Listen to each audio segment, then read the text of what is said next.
Hello, everybody, and welcome to my episode 3 review of The Flash, Things You Can't Outrun. This was a great episode.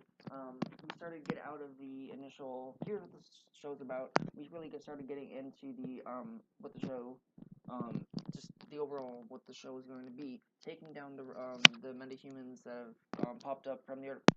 It's been really cool to see a bunch of this now start to unfold, a bunch of these different metahumans. In this episode, my number 5 thing is the Mist, who is the meta for this episode.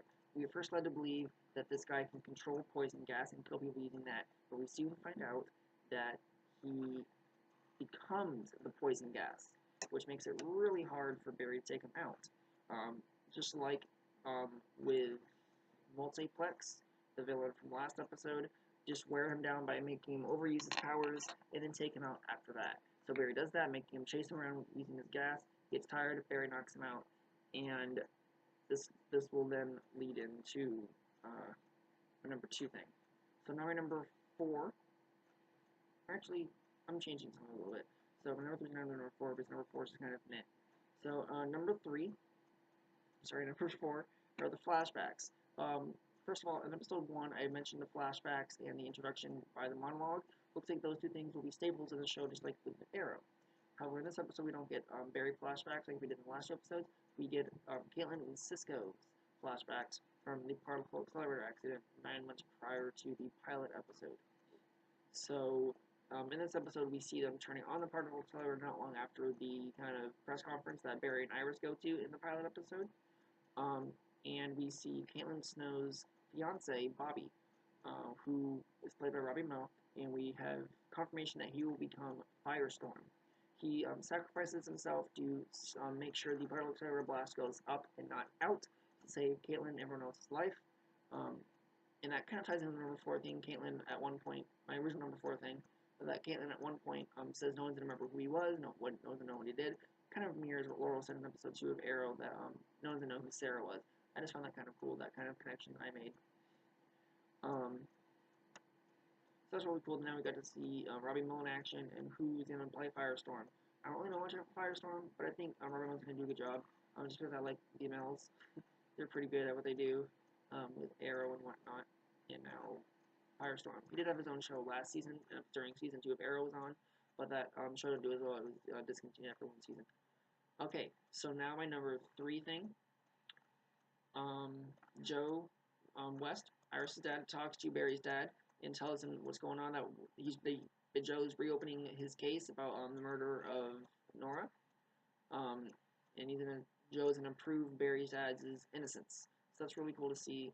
That can kind of get the connection. And you saw Barry's dad's resentment towards Joe for putting him behind bars, even though he respects Joe for taking care of Barry. When they sat down, he's gonna have this look on his face like, I hate you for doing this, but his face really lights up like that, as you would imagine. When someone tells you that, hey, I'm reopening your case because I don't think you did it, my face would lighten up too a lot. So that was really cool to see. And then now my number 2 thing, the particle accelerator itself. We do get an inside look at what the particle accelerator looked like now currently, and what it did. It looks the same, obviously. There's no real damage to it, looks like, which is surprising, judging by how big that blast was. I would have expected a bigger impact on what it looked like. But it's still pretty well intact, and they are now like changing it so it fits the metahumans. Being the episode, they talk about Joe talking about how where are they gonna put these people? Like, you can't put them in Iron Heights, which is the prison that I guess they both use. I don't know why um, Starling City would use a jail 800 miles away. That doesn't make any sense to me, but I guess I don't know if Iron Heights is in Starling or in Central. Either way, one of the 2 cities is using a prison that's 800 miles away from the other. So I don't know why they're doing that. But Joe says that Iron Heights cannot be used to contain these metahumans because they'll just break out and wreak havoc again. Especially the Mist will just like phase through it, the bars, and poof, he's gone. Poof, because he's never mind.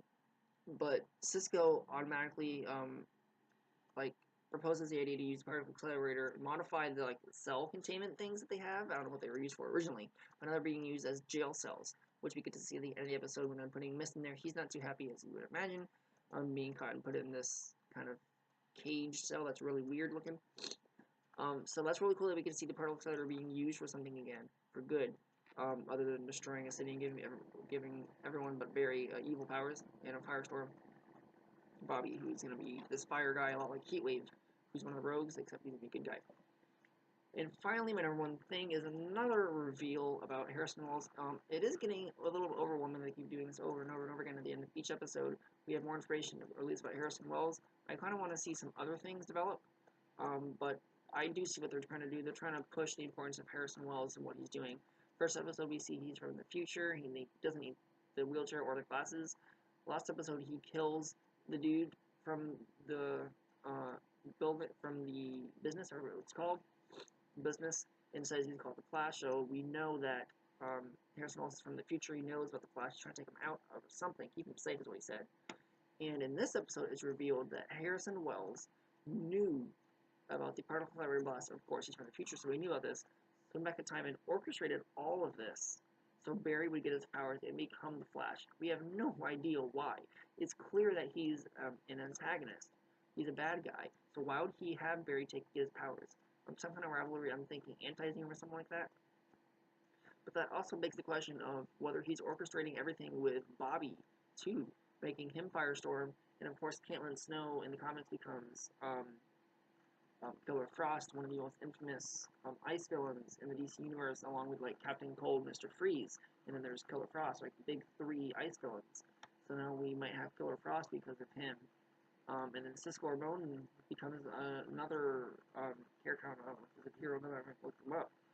But it's going to be interesting to see how they develop his character to show whether what he's doing with all this, why he's doing this. And also in other news, The Flash, not my top 5, but in other news, it was released that 2 more shows in the CW have been picked up for a full season. A couple weeks ago, I think it was after episode 3 of Gotham, that Gotham picked up for a full season of 22 episodes. It was previously at 16, now it's at 22. Same thing with The Flash and Jane the Virgin on the CW. Don't care about the last one, Jane the Virgin, I'm not watching that. The Flash, I'm definitely watching, as you can clearly tell.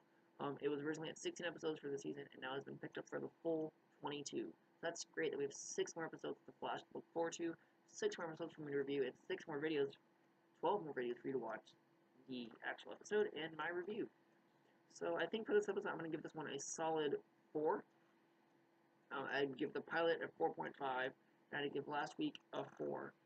This show is definitely staying strong. If you look at my reviews for Gotham and Arrow, the episodes are kind of sporadic. They haven't dropped below 3 yet, thank goodness. But The Flash has definitely been the highest rated show that I've done so far.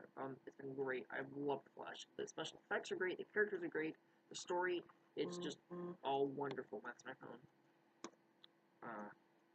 So it'll be really cool to see if The Flash can keep up that arc of just keep going uphill from where it's going. It is getting better, but the level of reviews are getting higher because of it's changing a little. Each episode is a little different, so there's different stuff to review.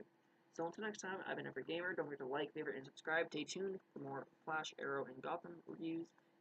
And until next time, God bless. See you then.